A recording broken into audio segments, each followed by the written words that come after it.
100156 batch की उन्हें अचानक से फीवर हो गया और सांस लेने में प्रॉब्लम होने लगी। डॉक्टर अनुज कुमार ने बताया कि इवन दो कोविड के सिम्टम्स सिमिलर थे, लेकिन यहां पर यह बताना काफी आसान था कि दवाई की वजह से पेशेंट्स को प्रॉब्लम हो रही थी। कुछ ही दिनों बाद बाकी और स्टेट से भी ऐसी खबरें आने लगी। राजस्थान, महाराष्ट्र, गुजरात, बिहार, पेशेंट्स रेमडेसिविर लेने के बाद और बीमार पड़ जा रहे थे। इन सभी दवाइयों के बैचेस एक दूसरे से काफी सिमिलर थे। V100, 153, 156, 166, 167, 170 या फिर L100148। इन सभी केसेस में एक ही कंपनी ने इन दवाइयों को मैन्युफैक्चर किया था, काडिला। सरकारी ओन्ड प्रोक्योरमेंट कंपनीज थी जिन्होंने इन दवाइयों को खरीदा था। ढेर सारे हॉस्पिटल्स ने इस चीज को लेकर आवाज उठाई, लेकिन उत्तर प्रदेश, राजस्थान, महाराष्ट्र और गुजरात के स्टेट रेगुलेटर्स ने ज्यादा कुछ किया नहीं। सिर्फ बिहार के रेगुलेटर ने यहां पर एक रेड फ्लैग रेज किया। इन्होंने इस कंपनी की V100167 बैच की दवाइयों को टेस्ट कराया और पता चला कि एक्चुअली में इन दवाइयों में बैक्टीरियल एंडोटॉक्सिन्स मौजूद थे, वो कंपाउंड्स जिनकी वजह से इंसानों को फीवर हो सकता है और एक्सेस में लिया जाए तो सेप्टिक शॉक भी लग सकता है। जब ये बात सामने आई तो अक्टूबर में पटना सिविल कोर्ट में केस भी फाइल किया गया इस कंपनी के अगेंस्ट। बात यहां पर यह है कि इस कंपनी की मैन्युफैक्चरिंग यूनिट्स गुजरात में लोकेटेड थी और गुजरात FDCA की रिस्पॉन्सिबिलिटी थी कि ये चेक किया जाए कि इस कंपनी की सारी दवाइयां क्वालिटी स्टैंडर्ड्स मीट कर रही हैं या नहीं कर रही। इन्होंने ही एक्चुअली में लाइसेंस दिया था इस कंपनी को ये दवाई मैन्युफैक्चर करने के लिए। और जब ये रिपोर्ट्स आने लगी कि इनकी कुछ दवाइयां सब स्टैंडर्ड क्वालिटी की हैं, तो बिहार के रेगुलेटर ने गुजरात की FDCA को भी इन्फॉर्म किया था और इनकी रिस्पॉन्सिबिलिटी थी टेस्ट करना इन बैचेस को, लेकिन इन्होंने कोई टेस्टिंग नहीं करी। Joint commissioner of Gujarat regulatory lab ने मिंट को बताया कि जो खराब दवाइयों के बैचेस थे वो इनकी लैब में कभी पहुंच ही नहीं पाए टेस्टिंग के लिए। गुजरात FDCA के कमिश्नर से बार बार सवाल किया गया कि इनके डिपार्टमेंट ने दवाइयों की टेस्टिंग क्यों नहीं करी, लेकिन सवालों का कोई जवाब नहीं आया।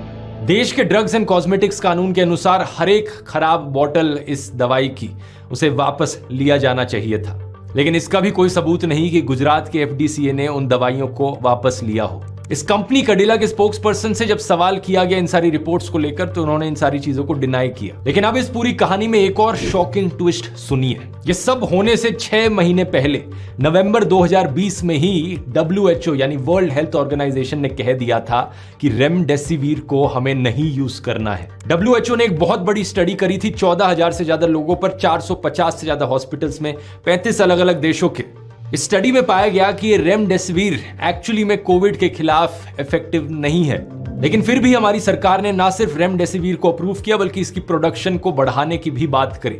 अप्रैल 2021 की सरकार की प्रेस रिलीज को देखिए। इस दवाई को ओरिजिनली एक अमेरिकन कंपनी के द्वारा डेवलप किया गया था और इंडिया में 7 इंडियन कंपनीज को इसका मैन्युफैक्चरिंग लाइसेंस मिला था। अब आप पूछोगे दोस्तों कि इस सब का इलेक्टोरल बॉन्ड से क्या कनेक्शन है दोस्तों, और बड़ा तगड़ा कनेक्शन है। लेकिन वो कनेक्शन बताने से पहले आप ये क्रोनोलॉजी एक बारी ढंग से समझ लो।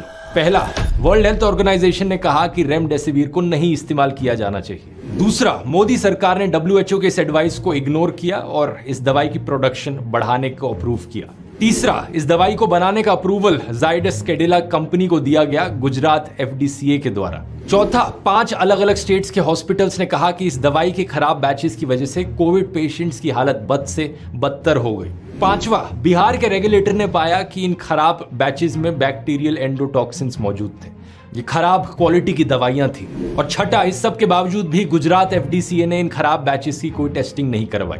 बीजेपी की सरकार सेंटर में भी थी और गुजरात में भी थी, और अब हमें इलेक्टोरल बॉन्ड्स के डेटा के जरिए पता चलता है कि ये जाइडस कैडिला कंपनी ने 18 करोड़ रुपए डोनेट किए बीजेपी को इलेक्टोरल बॉन्ड्स के जरिए।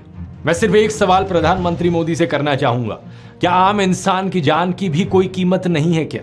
इस कंपनी ने 3 करोड़ रुपए कांग्रेस को भी डोनेट किए जो उस वक्त राजस्थान में पावर में थी, और 8 करोड़ रुपए बीजेपी की एलआई SKM सिक्किम क्रांतिकारी मोर्चा को भी डोनेट किए जो 2019 से सिक्किम में पावर में है।